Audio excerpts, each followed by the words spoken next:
Só confirmar que é a gravação. Pronto. E agora nós vamos começar a responder a questão de número 2. Para você que está assistindo a esse vídeo gravado, eu achava que tinha começado a gravar na resolução da questão número 1. Vou resolver a partir da questão número 2. Vocês vão ter acesso a essa gravação. A todos os que entraram depois das minhas saudações iniciais, sejam bem-vindos. É uma honra estar com vocês aqui. Deixa eu aparecer só um pouquinho para dizer isso. É uma satisfação. Ah, de novo não. Legenda. Eu estou clicando no lugar errado. Pronto, aqui. É um grande prazer estar aqui com vocês. Muito obrigado pela presença, pela honra, privilégio que eu tenho de ter vocês aqui comigo, certo? Vamos lá para a questão de número 2, ok?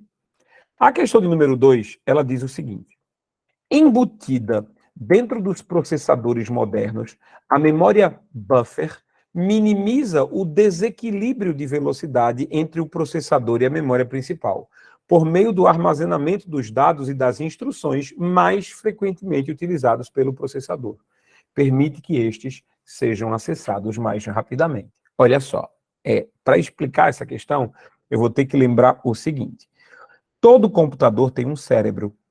O cérebro do computador é chamado de processador, certo? Está aqui.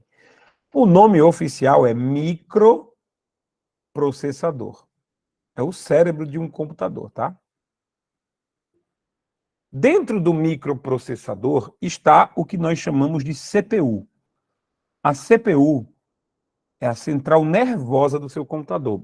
Tudo que o seu computador faz, todos os cálculos, cada mísera soma de 2 mais 2 é feita na CPU. Tudo que o seu computador faz acontece na CPU, certo?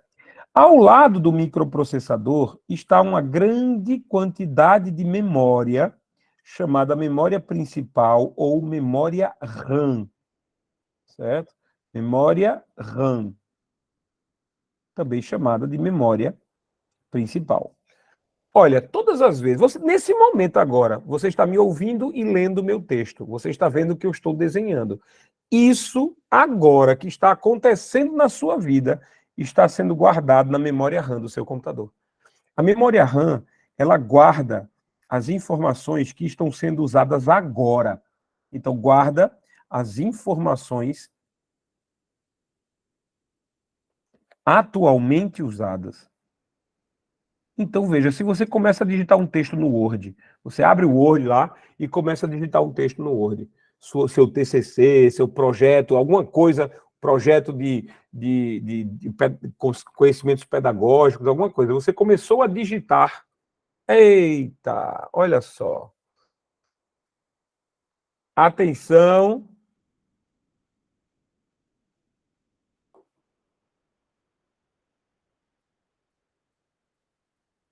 Eita. Vocês estão me ouvindo ainda?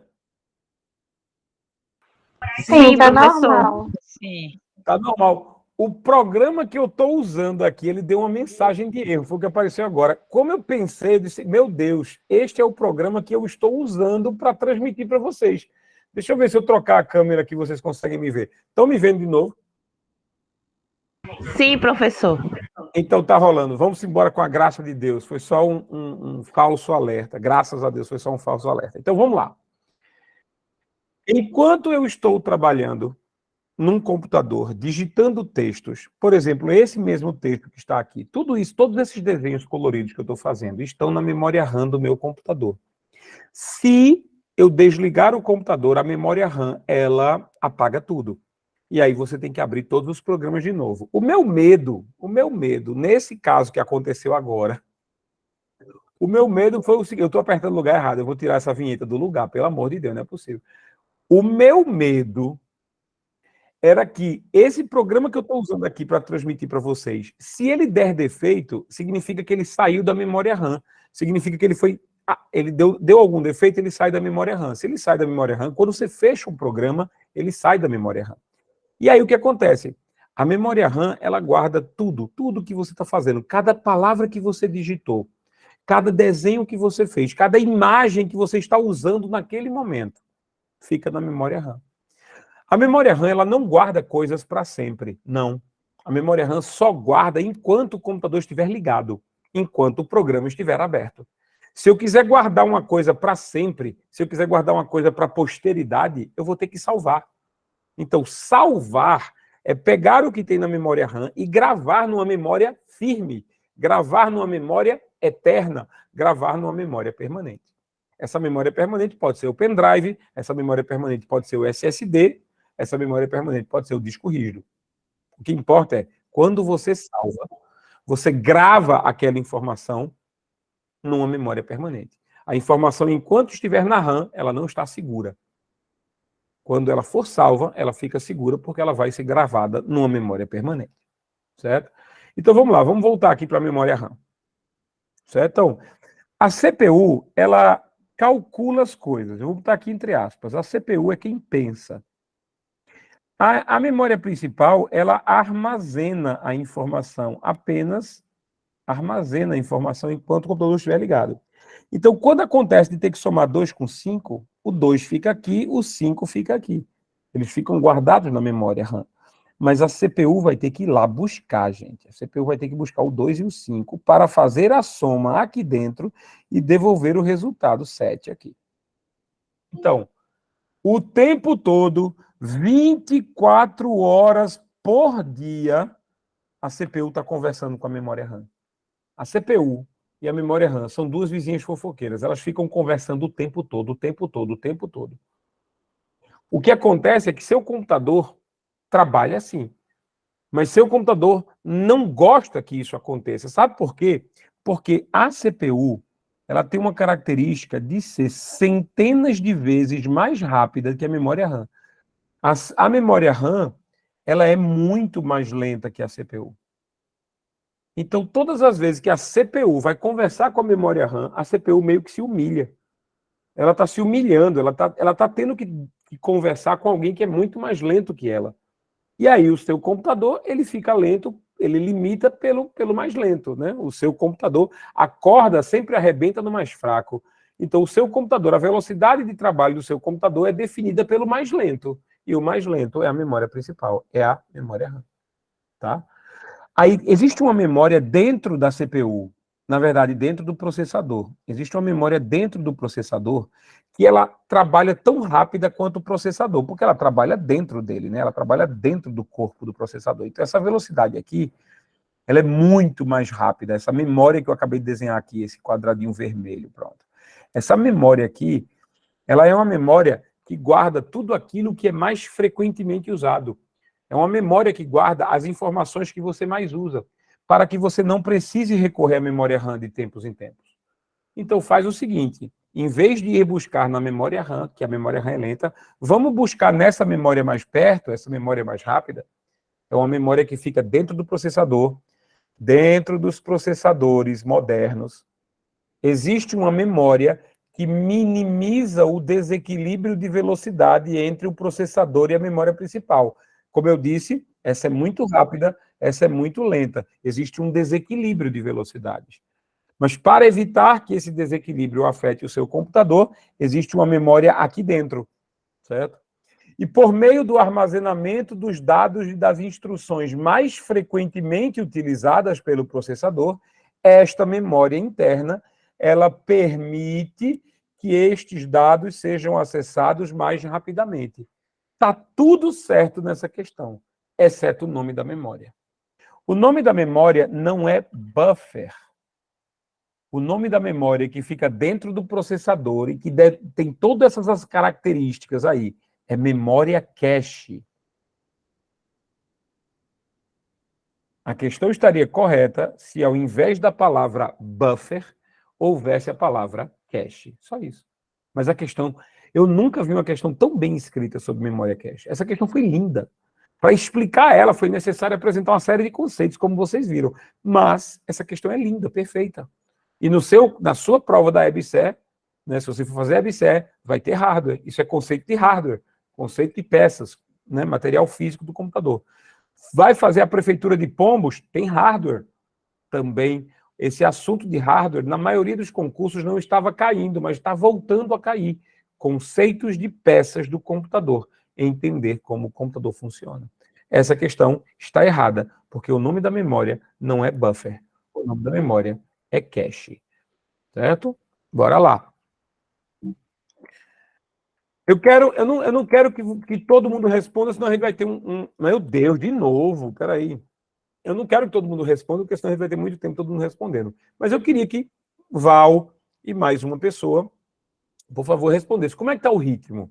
Como é que está o ritmo da explicação? Tá bom? Para mim está tudo ok. Tá? O áudio está ótimo. Acredito que a gente está aprendendo direitinho. Fala aí, Patrícia, alguma coisa, Gleice. Tudo certo, professor. Tirou minhas dúvidas sobre memória RAM, que eu tinha muitas dúvidas. Agora tirou completamente. Explicação excelente. Senhor, como sempre, arrasando. Oh, meu Deus, que Já coisa. está anotado, viu, memória RAM? Já está anotado no meu caderno, para não esquecer. Muito bem, para acompanhar essa aula com caderno. Bora lá. A próxima questão, a questão número 3, ela já fala sobre o assunto de segurança, certo? A questão número 3, ela fala o seguinte: um antivírus é um software, ou seja, um programa que identifica, intercepta e elimina programas maliciosos, bem como exclui arquivos ou pastas locais. Pergunta, de boa. Você usaria um antivírus se soubesse que ele vai apagar os teus arquivos e apagar as tuas pastas? Eu não usaria. Então, a questão, claramente, mesmo que você nunca tenha estudado sobre antivírus, você sabe que o antivírus é um programa que você tem que ter no seu computador para proteger você. Ok, então é um programa bonzinho, é um programa mocinho, não é um vilão, é um mocinho. Tá. Se eu vou comprar um programa, se eu vou adquirir um programa para botar no meu computador, eu não quero que esse programa exclua meus arquivos, exclua minhas pastas. Por quê? Que tipo de mocinho que está aqui para me proteger apagaria meus arquivos? Está funcionando melhor do que os vírus, porque os vírus fazem isso, né? Então, a questão está errada por causa disso, né? Então, vou já riscar aqui, limpa a tela. Essa questão foi dada, viu, professor? Foi dada, viu? Essa questão foi entregue, né? Foi dada para a gente não zerar a prova, certo? Então, o antivírus, ele exclui arquivos e pastas locais? Não. Ele não tem por que excluir arquivos, não tem por que excluir pastas. Ok. Mas o resto, se a gente tirasse essa parte aqui, se a gente tirasse essa parte que eu risquei da questão, a questão estaria correta. O antivírus é um software, ou seja, é um programa. Ele identifica programas maliciosos, ou seja, identifica a presença de vírus, ele intercepta. O vírus está chegando no meu computador por e-mail. Aí ele, opa, não abre. Opa, não abre. Interceptar seria impedir que o usuário abra o vírus, o arquivo com vírus. Então, beleza. O antivírus, ele detecta a presença, ou seja, ele identifica a presença de vírus, ele intercepta, avisa o usuário, não abre, que está mazelado, não abre aí que está dodói, não abre, certo? E ele elimina programas maliciosos. Então, é claro que existe um grande abismo entre detectar e eliminar. Por exemplo, os antivírus, eles têm capacidade de detectar muita coisa, mas nem sempre eles têm capacidade de eliminar essas muitas coisas. Então, imagina, um antivírus atualmente, ele deve saber detectar mais de 1 milhão de vírus diferentes. Mas limpar mesmo, né, excluir o vírus, eliminar o problema, talvez não tenha mais do que 200 mil, certo? Então, eliminar, nem todo vírus pode ser eliminado pelo meu antivírus. Mas, basicamente, todo vírus pode ser identificado, pelo menos detectado, para que ele me alerte. João, olha, aquele e-mail que está chegando ali, ele está com o arquivo infectado com vírus. Por favor, não abre o arquivo. Pronto. É assim que o antivírus vai agir comigo. Ele vai dizer, não pode abrir. Certo? A questão está errada por dizer que exclui arquivos e pastas locais. O restante da questão está certo. Descreveu corretamente o que faz um antivírus. Certo? Questão número 3, questão verdadeira. A questão de número 4, ela fala sobre um programa malicioso específico, chamado ransomware. Olha só, tá aqui. Ransomware, tá certo? Primeiro lugar de tudo, ransomware não é um vírus. Vírus é um programa, ransomware é outro. Certo? Então, aqui está dizendo que ransomware é um vírus recente. Esse é o primeiro erro da questão. Ransomware não é um vírus. É um tipo de programa malicioso. Mas nem todo programa malicioso é vírus. Eu vou aqui diferenciar os dois, já aqui, para você não cair nessas provas, nessas questões futuramente. Veja só. Aí, outro erro da questão.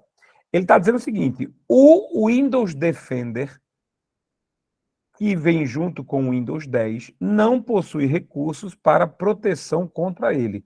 Por quê? Ele está dizendo, devido ao fato de o ransomware ser um vírus recente, ou seja, ser um vírus novo, que apareceu há pouco tempo, o Windows Defender, que é o antivírus que vem junto com o Windows 10, não possui recursos de proteção contra ele. Está errado, está tudo errado, certo? O Windows Defender, se ele não oferecesse proteção contra qualquer tipo de praga, eu nem usaria. Ele veio junto com o Windows, veio de graça no Windows. Ok, tudo bem, é uma característica que, né, chama atenção para ele ser usado. Mas se ele não me protege, por que eu usaria? Né? Então, o erro, dizer que ransomware é um vírus, certo? Erro 2, dizer que o Windows Defender não consegue recursos, não tem recursos para me proteger contra o ransomware, o que é mentira. O Windows Defender, que é o antivírus que vem junto do Windows 10 e do Windows 11, é muito bom. Ele oferece proteção contra vários tipos de mazelas, de problemas. Agora, atente para isso aqui. Qual é a diferença entre vírus e ransomware? Simples, olha. Um vírus de computador, anote bem isso aqui. Um vírus de computador, ele tem basicamente 3 características. Para ser considerado um vírus, ele tem 3 características, certo? Olha só. Ele precisa de um hospedeiro, ou seja, ele precisa estar hospedado em algum tipo de arquivo, certo? Precisa de hospedeiro. Ele não existe sozinho. É feito vírus biológico. O vírus da gripe, ele nem sequer é uma célula. O vírus da gripe, ele não é uma célula. Ele não é um ser vivo. Tem cientista que diz que vírus nem ser vivo é. O vírus é um componente de proteínas que sabe fazer 2 coisas. Ele sabe se replicar, ou seja, ele sabe copiar a si mesmo, espalhando-se, e ele precisa hospedar-se em uma célula. Os vírus, quando eles afetam nossos corpos, eles vivem dentro das nossas células. Os vírus não vivem sozinhos. Eles não são autônomos, certo? Então, um vírus, ele precisa de hospedeiro. Ele precisa estar dentro de alguém. Normalmente, os vírus estão dentro de arquivos. Arquivo do Word, arquivo do Excel. Os vírus precisam de um hospedeiro na forma de um arquivo. Então, você não recebe um vírus sozinho. Você recebe um arquivo com vírus, certo? Os vírus precisam de hospedeiro. Segunda característica do vírus, eles se replicam sozinhos. Ou seja, eles conseguem, uma vez ativados, eles conseguem se replicar o tempo todo. Eles fazem isso naturalmente, eles replicam-se automaticamente.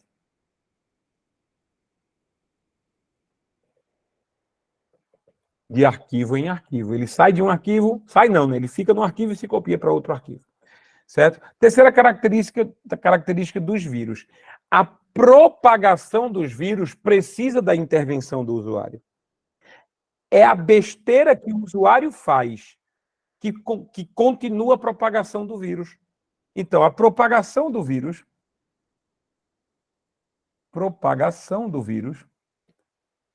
precisa da intervenção do usuário.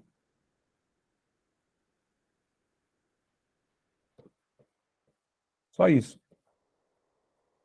Ou seja, a culpa pela merda continuar acontecendo, pelo vírus continuar se propagando, é do usuário. Por quê? Porque você recebe um arquivo com vírus. Veja, você recebe um arquivo com vírus. Tá, vamos imaginar que esse celular aqui é um arquivo com vírus que eu recebi. O simples fato de alguém ter mandado esse arquivo para mim, o cara mandou para mim no WhatsApp, certo? Aí pronto, tá aqui o arquivo. Eu não fiz nada com o arquivo. Se eu não fiz nada com o arquivo não se ativou. O arquivo não foi executado. Eu só recebi por WhatsApp e ele ficou guardado no meu computador. Nada aconteceu. Quer dizer, João, que se eu receber um arquivo, se eu baixar um arquivo com vírus para o meu computador e não abrir o arquivo, eu não me infecto? Exato. O problema não está em buscar o arquivo. O problema não está em copiar o arquivo para cá. O problema está em fazer isso. Ó. Abrir o arquivo. Você recebeu o arquivo está no seu computador. Aí você deu 2 cliques nele. Pronto. Quando você deu 2 cliques nele, ele abre. E adivinha quem abre junto? O vírus que está lá dentro. Então, o vírus só se ativa no seu computador. O vírus só faz a maldade que ele foi programado para fazer se você abrir o arquivo onde ele está. Portanto, a propagação do vírus precisa da intervenção do usuário.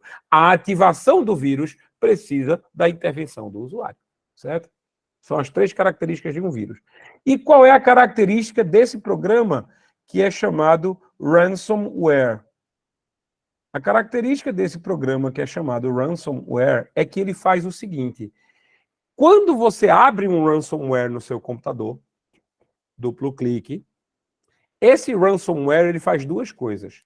Ele pega teus dados importantes, todos os dados do teu computador, e ele embaralha para tornar inacessível para você. Então é como se ele guardasse, olha que bonitinho, vou tentar desenhar, tá? Não sei se vai ficar bonito, mas é como se ele guardasse todos os teus dados num cofre.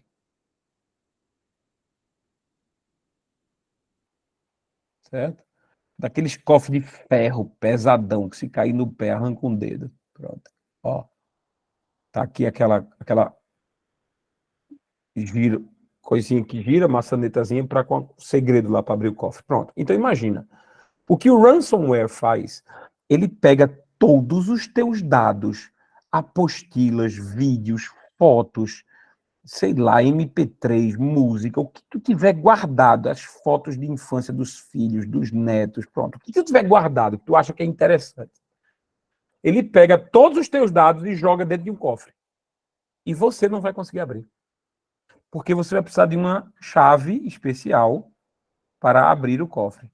Só que esse cara só vai entregar a chave especial se você pagar ele um resgate pelos seus dados. Então, em outras palavras, esse cara sequestra teus dados, mantém teus dados em cativeiro, você não consegue acessar teus dados, e ele diz, eu vou deixar você acessar teus dados se você me pagar, sei lá, 100 mil reais, por exemplo. Então, a palavra ransom significa justamente resgate, o pagamento do dinheiro para libertar um refém. É isso que significa ransom. Então, ransomware é um programa que sequestra teus dados, torna teus dados inacessíveis e cobra para você se recuperar, para você recuperar esses dados. Certo? Deixa eu ver se alguém aqui. Meu celular está cheio de vírus, né? Tá bom. Dado com isso, né? Francisca está com o celular cheio de vírus. Conceição, misericórdia. Pois é, Conceição, aqui é. E a Patrícia levantou a mão. Diz, Patrícia, o que é? Professor, então a responsabilidade de propagação do vírus é totalmente do usuário, porque se a gente não clicar nesse arquivo malicioso, a gente não vai propagar o vírus no nosso computador. E esse programa, o ransomware, ele captura todas as informações de uma forma maliciosa do nosso computador, pelo que eu entendi. Mas ele não tira as informações do teu computador. Ele pega as informações do teu computador e guarda dentro do teu computador de uma forma que você não consiga acessar. Ele torna os dados inacessíveis. Todos os dados que você estão na tua pasta de documentos, por exemplo, todas as fotos, todos os comprovantes, tudo, certo?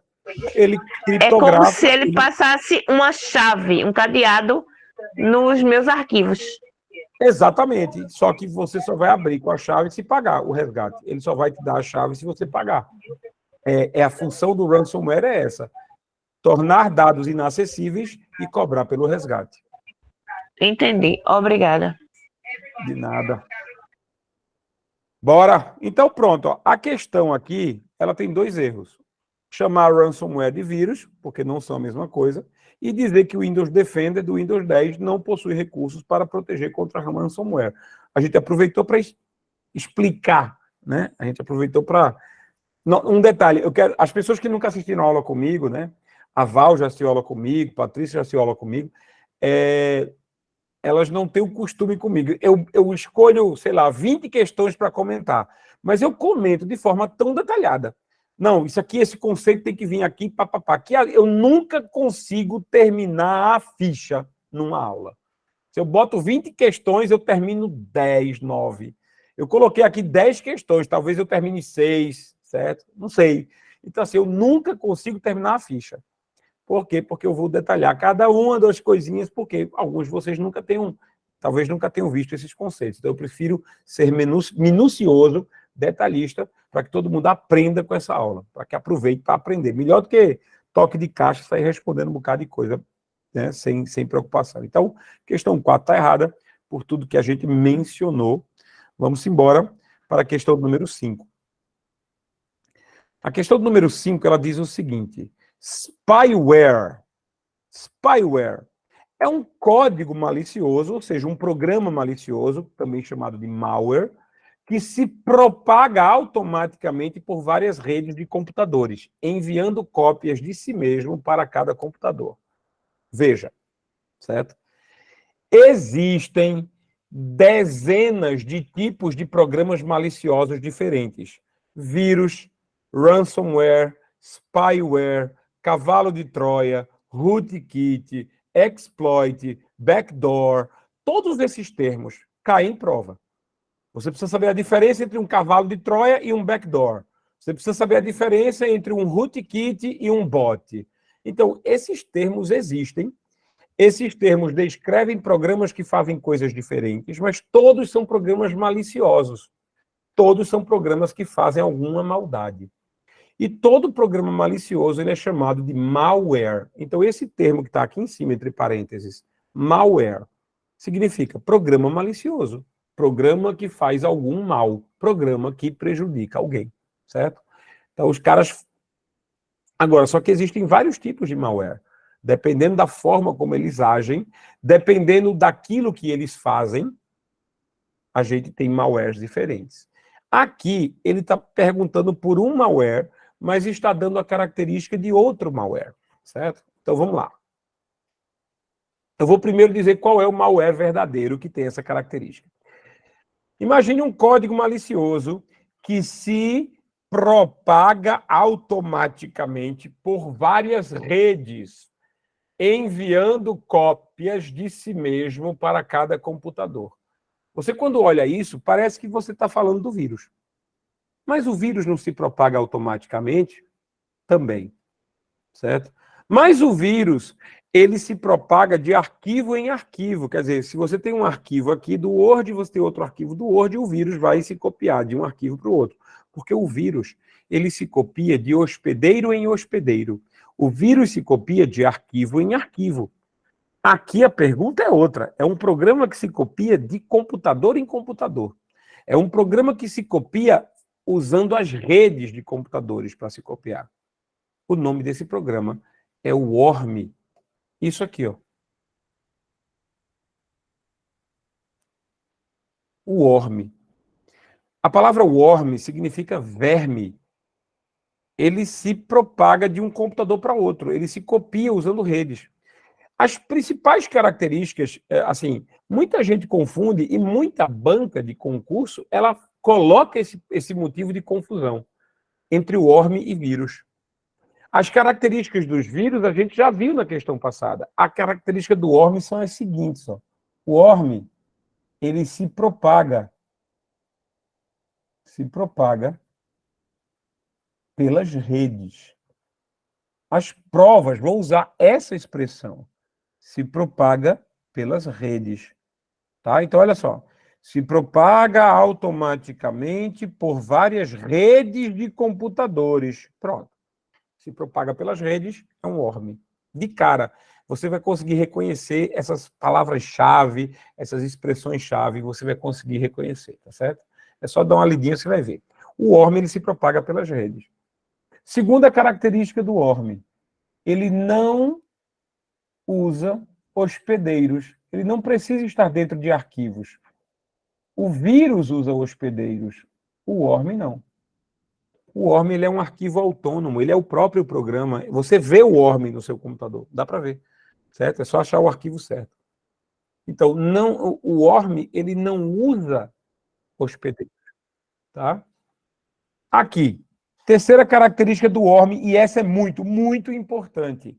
Ele não necessita de intervenção do usuário para continuar se propagando. não necessita do usuário para continuar se propagando. Uma vez criado o worm, uma vez jogado o worm na rede, ele se espalha sozinho. Ele não precisa que você o abra no seu computador, não. Ele usa o seu computador como trampolim para pular para um próximo computador. Então, o worm, assim, né, a única característica que o worm tem com o vírus é que os dois se propagam. A única característica que ele tem de comum com o vírus. O worm se propaga sozinho. O vírus se propaga sozinho. O resto é diferente. Porque o worm, ele se propaga sozinho de computador em computador. O vírus se propaga sozinho de arquivo em arquivo, de hospedeiro em hospedeiro. Para que o vírus continue se propagando, eu preciso abrir o arquivo. Quando o worm chega no meu computador, ele já usa o meu computador como trampolim, sem que eu precise dar 2 cliques nele. Então, a propagação do worm não necessita da intervenção do usuário, a propagação do vírus necessita, certo? Características do worm. Então, o que está escrito aqui em cima em azul, que eu marquei em azul, são características do worm. Então, a questão está falsa, porque ela diz que são características do spyware. Tá bom, então o que é um spyware agora? Spyware. O prefixo spy é a palavra espião. Espião. Alguém que fica espionando, certo? Então, o que é que um spyware faz? Spyware é um programa que monitora as atividades de um usuário em um computador.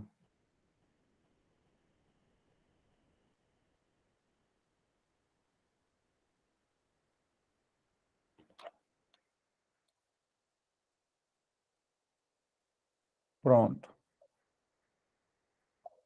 Imagine, porque, spyware não é necessariamente maldoso. Por quê? Porque se um pai ou uma mãe sentir que seu filho está fazendo coisa errada na internet, está usando o computador de forma equivocada, o pai ou a mãe pode, e tem autorização para isso, colocar um spyware no computador do filho.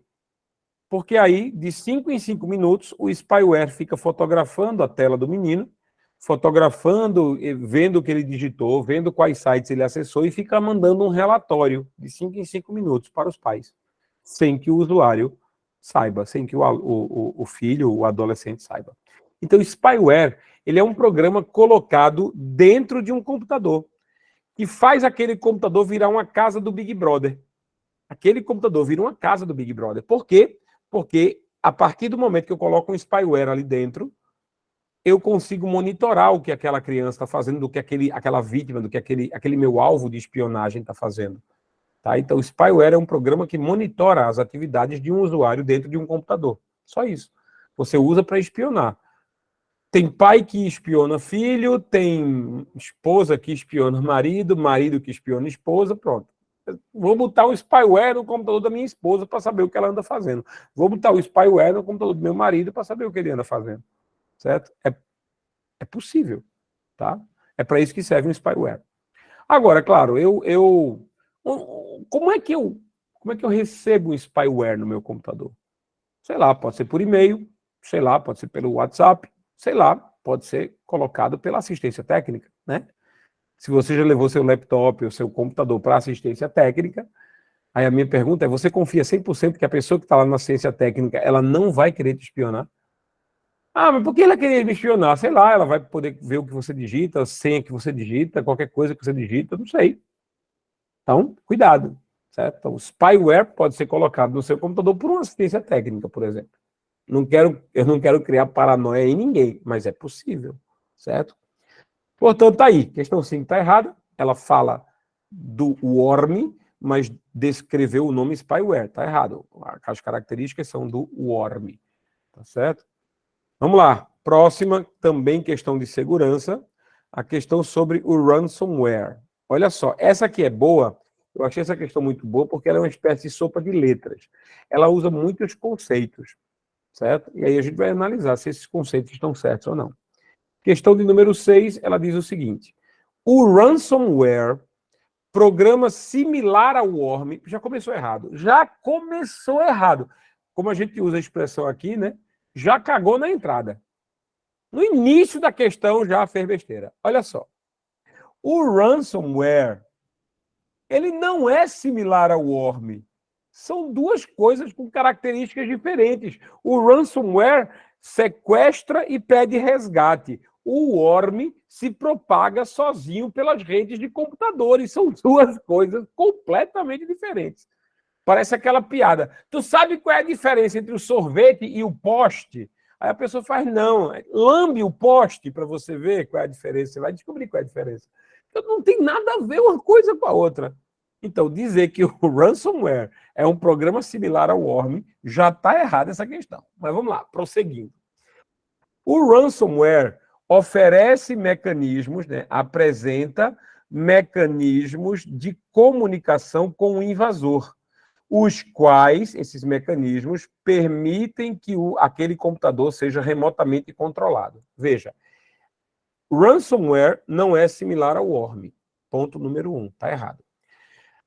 Essa descrição que eu marquei toda em azul, ela é de outro programa. É do bot. Bot. Bot é um programa que controla outro à distância. Eu estou aqui no meu computador, por exemplo. Aqui estou eu no meu computador.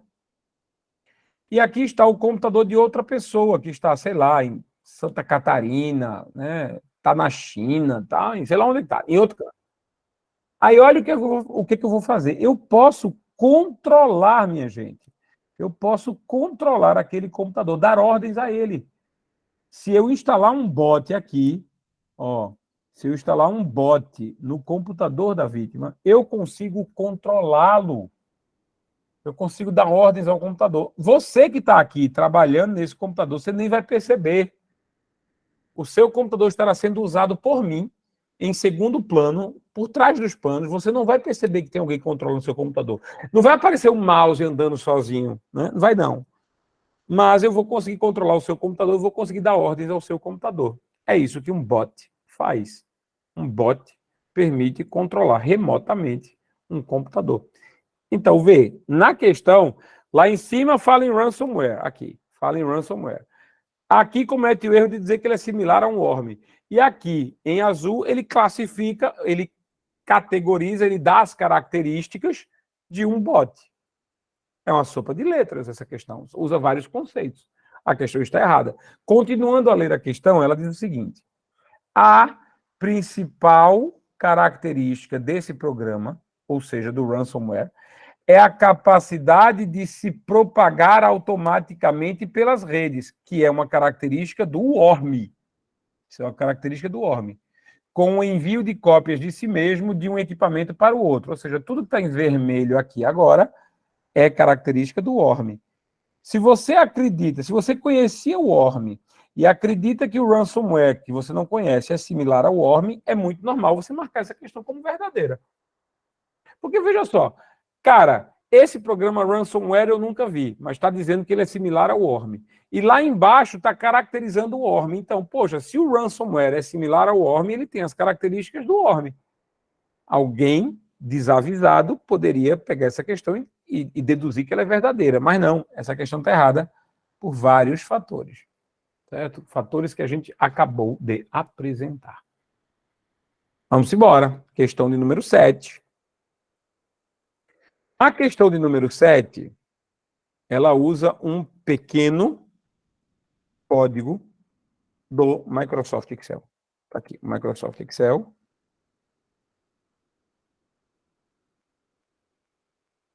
Pronto.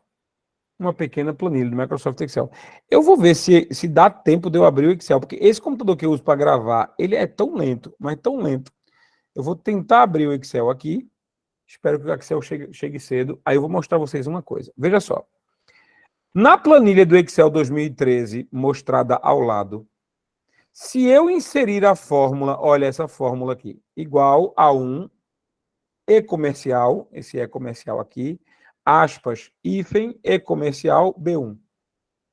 será gerado o seguinte resultado. CAU-PA. Cal, pá. Certo? Está aqui. Ele está dizendo o seguinte. Na planilha do Excel ao lado, na célula C1, ou seja, nessa célula aqui, se na célula C1 eu escrever esta fórmula aqui. Se você nunca estudou Excel, tá certo? Para prova de concurso, fique ciente de uma coisa. Quando você escreve uma fórmula do Excel, ela tem que começar com o sinal de igual. Então, toda fórmula do Excel começa com sinal de igual. Aí, se você escrever no Excel igual 28 mais 11. Se você escreve isso aqui no Excel, quando você der Enter, o Excel vai deixar de mostrar o cálculo e vai mostrar 39. Porque todas as vezes que você escreve, ó, 39. Se você escreve isso aqui, igual 28 mais 11, vai dar 39. O Excel, ele é uma planilha de cálculos. É um programa que apresenta uma grande tabela onde você pode inserir números e cálculos e ajudar você, poxa, sobremaneira. Ajudar você de forma maravilhosa. Eu mesmo criei certas planilhas. Eu sou professor de matemática também. Então, eu criei certas planilhas para fazer tarefas automáticas para mim. Se chega um aluno que diz assim, João, eu não estou sabendo fazer cálculo com fração. Eu ensino uma vez. E aí eu mando meu fazedor de tarefas automático criar as tarefas. Ele cria as tarefas de fração automaticamente. Eu usei o Excel para isso. Na verdade, eu usei o concorrente do Excel, usei o Calc, mas é a mesma coisa que trabalhar no Excel. E todas as fórmulas, elas começam com sinal de igual. Tá? Então, isso aí é uma fórmula. Deixa eu mostrar uma coisa para vocês aqui. Vamos ver se o Excel já abriu. Pronto, o Excel já abriu. Vamos abrir uma planilha aqui. Do zero, uma planilha nova. Ó, faltam 3 minutos para as 9, viu? Vou passar um pouquinho só. Vou 1 hora de relógio, não, tá? Vamos passar um pouquinho, assim, só para brincar, porque é divertido, né? A gente está se divertindo. Olha só. Teoricamente, o Excel deveria ter aberto, né? Mas está aqui me fazendo passar vergonha. Deixa eu explicar enquanto ele não abre. Então, pronto. Isso aqui, esse sinal aqui, não é um sinal de soma, não é um sinal de subtração. Quando você faz isso, por exemplo, casa, e usa o sinal do e-comercial, e escreve um outro texto, na hora que você faz isso, você vai juntar esses dois textos. Isso aqui é o sinal que pede para você realizar uma operação chamada concatenação. Concatenação é o que nós, professores, especialmente os professores de português, eles podem chamar de justaposição, quando você cria uma palavra derivada de outras duas, você pode fazer justaposição. Você pega as duas palavras, elas se juntam numa só. Isso aqui é mais ou menos uma justaposição, mais ou menos. Então, se você escreve igual, para dizer que isso é uma fórmula, casa é comercial azul. O resultado disso vai ser casa azul, tudo junto. Você está colando uma parte na outra, colando um texto no outro, certo? É isso que significa concatenação. Agora que o Excel abriu, eu vou poder brincar com vocês, com ele aqui sobre isso, certo? Vou ver aqui. Aqui está o Excel. Vamos aumentar aqui o zoom para a gente poder ver essas células, né? Eu vou sair um pouquinho para a gente poder enxergar melhor as células. Pronto. Veja só. Se eu escrever aqui na célula B3, a palavra casa, eu tinha falado casa, mas eu acho mais bonito caneta. Então, caneta. Vai ser caneta aqui e azul aqui. Caneta azul, azul caneta, né? Vou botar aqui, deixa eu ver. Eita, meu filho, não faça passar vergonha, não. Azul. Pronto. Azul. Pronto. E aqui na célula D2, aqui na célula D2, eu vou escrever uma fórmula. A fórmula que eu vou escrever é igual o que tem na célula B3 juntado com o que tem na célula C5. Então, a função daquele E comercial é fazer uma junção, fazer uma fusão, uma concatenação, certo? Então, B3 é comercial C5. Quando eu der Enter, vai ficar isso aqui, ó. Ele juntou a palavra caneta com a palavra azul. Ah, mas se eu trocar uma dessas palavras, ok, vamos trocar de azul para verde. Dá Enter. Lá em cima, ele vai mudar. Caneta verde. Porque essa fórmula, ela está juntando, ela está encostando, ela está justapondo esse cara e esse cara aqui. O que tem em B3, palavra caneta. O que tem em C5, palavra verde. Quando der um Enter, caneta verde. Certo? Ah, não quero mais caneta, eu quero, sei lá, cachorro. Pronto, cachorro. Cachorro verde, tá aí, sem problema. Certo? Então, a nossa questão, ela diz o seguinte. Se você escreve, eu vou escrever a cores aqui para a gente poder entender melhor, certo? Eu vou pegar isso aqui, vou botar isso aqui em bem negrito, né? Um negrito bem negritado mesmo, daquele de com força, porque o negrito dessa fonte é Nutella. Eu vou pegar um negrito raiz aqui, ó. Pronto. Eita, agora ficou bom, certo? Então, veja só. Quando eu faço A1, estou me referindo ao que tem na célula A1. B1, eu estou me referindo ao que tem na célula B1. Pronto. Quando eu coloco esse troço aqui, é porque eu coloquei um texto que, na verdade, só tem um hífen. Então, esse cara é um texto que só tem um hífen. Aí, quando eu uso os sinais de concatenação, que você já conhece, eu vou juntar o que tem na célula A1. O que tem na célula A1 é cal. O que tem na célula B1? O que tem na célula B1 é pá. Mas eu não vou juntar cal com pá logo de uma vez. Eu vou juntar cal com um hífen, ou seja, um traço, com o que tem em B1, que é pá. Então, olha a pergunta. Se eu escrever essa fórmula no Excel, A1 é comercial, abre aspas, traço, fecha aspas. É comercial, B1. Pronto. Se eu fizer isso, vai aparecer cal, traço, pá, vai. A questão está verdadeira.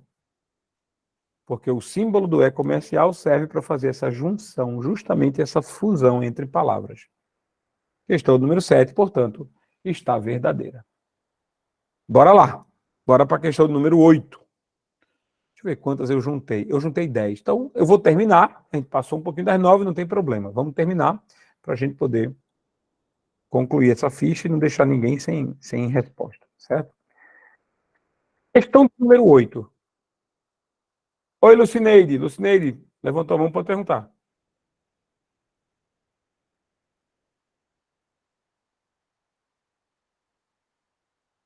Lucineide. Bora lá, então. A questão número 8, ela faz o seguinte. A engenharia social é o ataque mais difícil de ser identificado. Logo, não há como preveni-lo. Detalhe, olha só. Eu quero que você pense comigo uma coisa. João, eu não sei o que é engenharia social. Tudo bem, não tem problema. Pelo contexto da pergunta, a engenharia social é um tipo de ataque, é um tipo de ação danosa realizada por um usuário. Um ataque é isso, né? Quando alguém realiza um ataque, realiza uma agressão, realiza um ato maldoso. Pronto. Então, a engenharia social é um ataque de computador, é um ataque que é usado, perpetrado contra computadores? Independente disso. O que eu posso deduzir é o seguinte: se a engenharia social é um ataque, e se ela é o ataque mais difícil de ser identificado, vamos supor que seja verdade. Vamos supor. A engenharia social é o ataque mais difícil de ser identificado. Não sei, mas vamos supor que seja verdade. Mesmo que ele seja o mais difícil de ser identificado, eu não posso concluir que ele não pode ser prevenido. O erro, veja, está um erro muito simples. Ó. Essa aí é a doença mais difícil de detectar.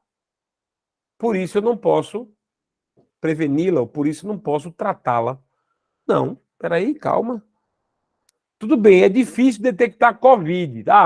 A Covid variante Ômicron é difícil de detectar. Ela não está sendo detectada por nenhum daqueles testes do Cotonete. Mas, por causa disso, eu posso deduzir que ela não pode ser prevenida. Prevenir e detectar são duas coisas distintas. Quando eu me previno da maneira correta, eu nem preciso detectar, porque a minha prevenção está tão bem sucedida que aquela coisa não vai chegar a me atacar, certo? Então eu não vou precisar detectar, não vou precisar identificar. O problema aqui na questão não é nem que você nunca tenha visto esse conceito. João, eu não sei o que é essa engenharia social. Dá para responder essa questão com lógica.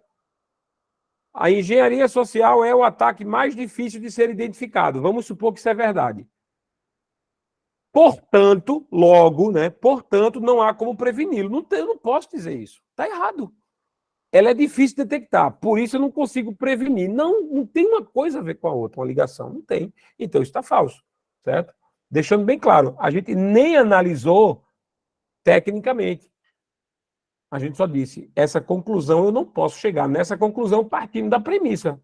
Eu não posso chegar nessa conclusão partindo do fato de saber que a engenharia social é difícil de ser identificada. Mas o que é engenharia social? Engenharia social, minha gente, é lábia, caô, 171, sabe? Quando uma pessoa tem aquela lábia que derruba você, que você cai na lorota, cai na conversa, cai na marmota, na conversa mole, isso é engenharia social. Se você já... Engenharia social, portanto, não é uma técnica que faz uso de computadores. A engenharia social tem alguma coisa a ver com, sei lá, moldar a sociedade. Nada a ver. Engenharia social é lábia. Engenharia social é enganação. Se você já viu aquele filme com Leonardo DiCaprio e Tom Hanks, aquele filme Prenda-me se for capaz. O cara era um estelionatário nato, o cara fazia cada golpe e pronto, aquilo é engenharia social. Ele é o rei da engenharia social. Tá? Então, engenharia social costuma ser caô, lábia. Tudo bem, é o ataque mais difícil de ser identificado? Talvez. Por quê? Porque, olha, normalmente nós somos muito bestas, a gente cai em conversa mole, então a gente não está identificando o que é uma armadilha. Hoje em dia, quem já passou por perrengue, ficou mais taludinho, né? Quem passou por perrengue sabe evitar, certo? Mas o fato dele ser difícil de detectar significa que ele não pode ser prevenido? Claro que ele pode ser prevenido. Como é que eu me previno da engenharia social? Não acredito em todo mundo.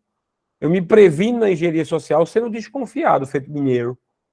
Estou desconfiado, não vou ficar dando bandeira, não vou ficar dando chance para ninguém. Então, a questão está falsa. Dizer que não há como preveni-lo é errado. Tá? Bora lá. Questão de número 9, nossa penúltima questão. No Microsoft Word, ou seja, no programa de texto Word, o recurso tabela na aba inserir oferece a opção de o usuário criar uma planilha do Excel para edição no próprio documento em Word. Ou seja, ele está me dizendo que dentro do Word eu tenho um recurso, eu tenho uma ferramenta que me permite criar uma planilha do Excel dentro do Word. Se você nunca fez isso, bora lá. Olha só. Eu vou abrir uma janela nova. Documento em branco. Certo? Está aqui um documento completamente em branco. Ele está esperando para me fazer passar um pouco de raiva. Certo? Normalmente, dentro de 30 segundos, ele está preparado. Mas esse computador que eu uso para gravar aula, que é específico para gravar aula, ele é muito lento. Para gravar aula, para transmitir, beleza. Para o resto, o Word, Excel, fica assim. Aí depois de um tempo ele aparece, só que está demorando mais do que eu previa. Então, eu vou deixar esse cara de lado um pouco. Eu deveria ter deixado esse cara de lado um pouco, porque eu já estava usando o Word aqui atrás, né? Isso aqui já é o Word. Só que agora o Word que eu executei está travando o Word que eu não estava que eu já estava executando. Vai saber, né?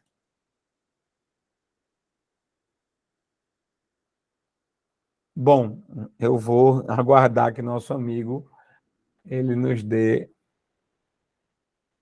Será que eu vou ter que finalizar o processo? Não é possível. Deixa eu ver uma coisa aqui. Só, ó. Não, não tá. Assim, pronto, voltou. Quer dizer, eu acho que voltou, né? O Word só. Pronto, olha só, tá aqui. Na guia inserir, eu tenho a opção tabela. Quando eu clico na guia inserir, eu tenho a opção tabela. Eu cliquei na inserir, ele, né, demorou, mas vamos lá. Tabela. Dentro de tabela, no Word, eu tenho uma opção. Eita, eu esqueci que esse aqui não tem, porque esse aqui é no Mac. Esse aqui não tem. Olha só. Na opção do Word para o Windows, no Word que você usa no Windows, quando você abre o botão tabela, quando você clica no botão tabela, ele abre um menu. Aí esse menu tem planilha do Excel. Você consegue usar inserir tabela e dentro de tabela você tem a opção planilha do Excel. Você consegue colocar dentro do Word uma planilha do Excel em que você pode mexer nela diretamente dentro do Word, sem precisar abrir o Excel. Então é verdade, a questão é verdade. Só que eu estou usando aqui o Word para Mac. O Word para Mac tem umas diferenças, certo? Eu uso aqui para gravar minhas aulas, eu uso o Mac, né? Da Apple, eu não uso o Windows. Certo? Então, a questão do número 9 é verdadeira? Sim, a questão do número 9 é verdadeira. Tá?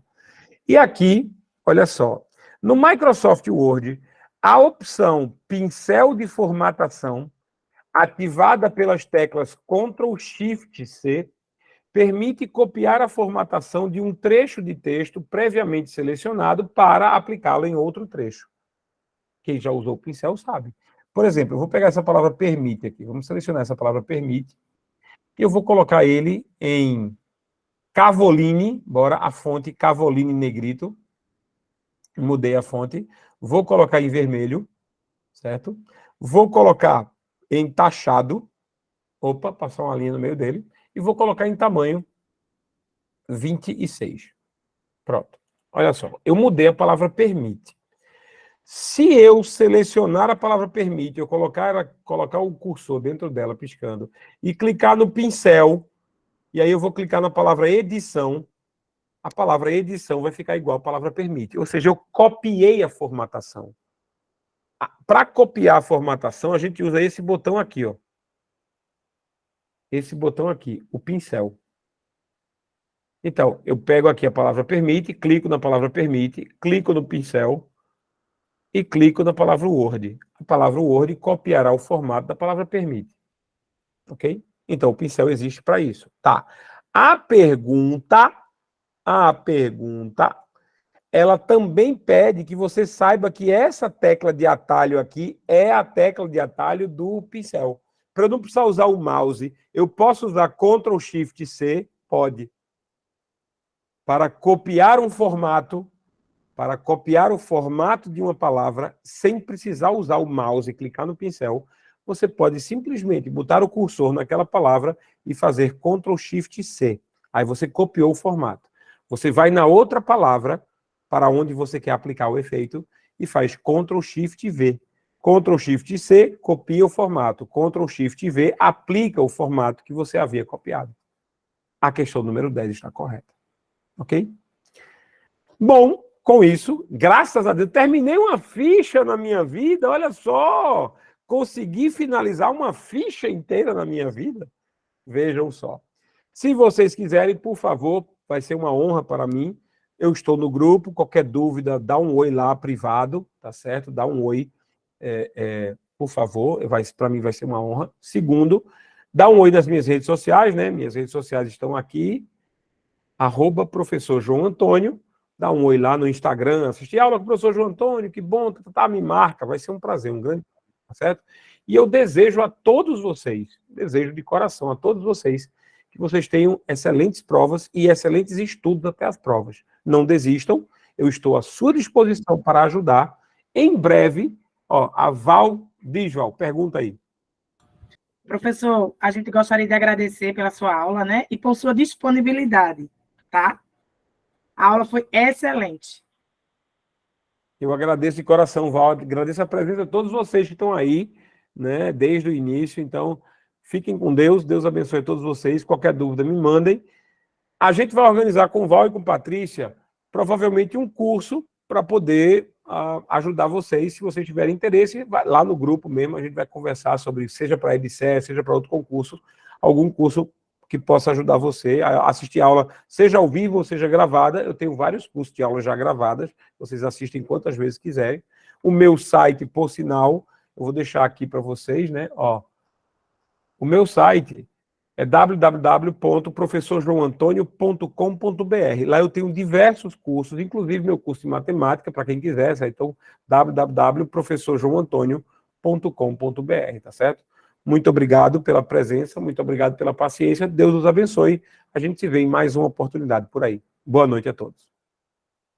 Boa noite, professor. Boa noite, professor.